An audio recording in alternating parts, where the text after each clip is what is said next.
এবারের ঈদযাত্রায় সরকারি বেসরকারি বিভিন্ন সংস্থার নেয়া এত উদ্যোগের পরেও সড়কে থামেনি মৃত্যুর মিছিল। ঈদুল ফিতরের আগে ও পরের ১৫ দিন দেশে সড়ক দুর্ঘটনার পরিসংখ্যান তুলে ধরতে রোববার বিকেলে রাজধানীর বনানীতে নিজের কার্যালয়ে সংবাদ সম্মেলনে আসেন বিআরটিএ চেয়ারম্যান। ৪ এপ্রিল থেকে ১৮ এপ্রিল তারিখ পর্যন্ত ২৫৪টি সড়ক দুর্ঘটনায় ২৯৫ জন নিহত হয় এবং ৪০৫ জন আহত হয়েছে।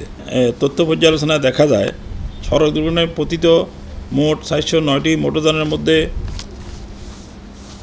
মোটর কার বা জিপের সংখ্যা হলো ১৮টি, যেটা আমরা যদি শতকরায় প্রকাশ করি তাহলে তা হয় 4.40। বাস মিনি বাস আক্রান্ত দুর্ঘটনায় পতিত হয়েছে ৭৭টি, পার্সেন্টেজে প্রায় ১৯%। ট্রাক কাভার্ড ভ্যান দুর্ঘটনায় কবলিত হয়েছে ৫৩টি, পার্সেন্টেজে প্রায় ১৩%। পিক আপ ১৯টি, প্রায় ৫%।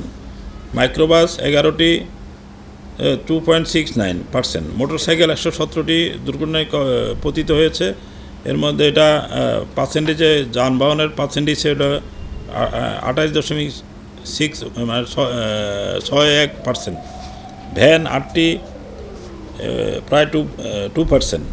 ট্রাক্টর 6টি, 1.47%। Easy bike 16টি, 3.91%। ব্যাটারি চালিত রিক্সা 16টি, 3.91%। অটোরিক্সা 29টি, 7.09%। অন্যান্য যান 39টি, 9.54%। মোট নিহত ২৯৫-এর মধ্যে মোটর কার ও জিপ দুর্ঘটনায় ৮ জন এবং বাস মিনি বাস দুর্ঘটনায় ২৪ জন, ট্রাক কাভার্ড ভ্যান দুর্ঘটনায় ৪৪ জন, পিক আপ দুর্ঘটনায় 23 জন, মাইক্রোবাস দুর্ঘটনায় ৮ জন, মোটরসাইকেল দুর্ঘটনায় ১১৫ জন। অর্থাৎ টোটাল পার্সেন্টেজের নিহতের প্রায় 39% হলো মোটরসাইকেলে নিহত। ভ্যান দুর্ঘটনায় ৫ জন, ইজি বাইক দুর্ঘটনায় ৯ জন, ব্যাটারি চালিত রিক্সা দুর্ঘটনায় ৮ জন, অটোরিক্সা দুর্ঘটনায় ১৯ জন, অন্যান্য যান দুর্ঘটনায় ৩২ জন। সড়কে ৪০৭ জনের মৃত্যু নিয়ে যাত্রী কল্যাণ সমিতি যে প্রতিবেদন দিয়েছে তা বিভ্রান্তিমূলক বলে জানান তিনি। তবে গত বছর ঈদের সময়ের তুলনায় এবার দুর্ঘটনার সংখ্যা প্রায় সমান থাকলেও নিহতের সংখ্যা বেড়েছে। এবারের ঈদুল ফিতরে গড় দুর্ঘটনার সংখ্যা বৃদ্ধি পায়নি, দুর্ঘটনার সংখ্যা সমান, কিন্তু নিহতের সংখ্যা প্রায় ৩ জন বৃদ্ধি পেয়েছে। গত বছরের তুলনায় এবারে নিহতের গড় সংখ্যা প্রায় 18.75% বৃদ্ধি পেয়েছে। একটি বেসরকারি সংগঠন আমাদের প্রকাশিত রিপোর্ট সম্পর্কে আমাদেরকে পরিসংখ্যানগত কোনো গড়মিল সম্পর্কে অবহিত না করে সড়ক দুর্ঘটনার যে তথ্য প্রকাশ করেছে তাতে নিহতের সংখ্যা বিআরটিএর তথ্য থেকে শতাধিক বেশি, যা কিছুতেই গ্রহণযোগ্য নয়। একই সাথে এই তথ্য বিভ্রান্তিমূলক।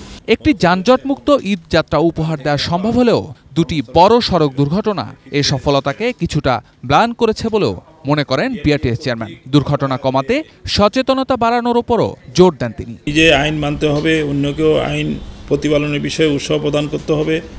মোটর মালিক, চালক, যাত্রী, পথচারী সহ সড়কে ব্যবহারকারী সকলকে আইনের প্রতি শ্রদ্ধাশীল হতে হবে।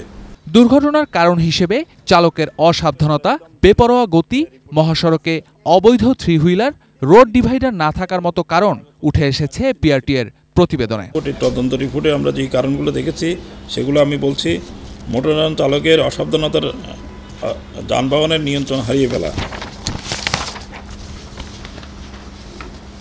2 অতিরিক্ত বেপরোয়া গতিতে গাড়ি চালানো, চালকের অসতর্কতা বা ঝুঁকিপূর্ণভাবে ওভারটেকিং করা, পথচারীর অসাবধানতা ও যত্রতত্র রাস্তা পারাপার হওয়া, মহাসড়কে 3 হুইলার এবং ইজি বাইক, নসিমন করিমন অবৈধ যানবাহন চলাচল, 6 মোটরসাইকেল চালকের অসচেতনতা সহ ট্রাফিক আইন যথাযথ অনুসরণ না করা, মহাসড়কে ট্রাফিক সাইন, রোড মার্কিং ইত্যাদি মেনে না চলা, মহাসড়কে অবৈধ পার্কিং করা, পার্শ্ব সড়ক থেকে মূল সড়কে ওঠার সময় চালকের অসাবধানতা, উভয়মুখী সড়কে ডিভাইডার না থাকা, এগুলো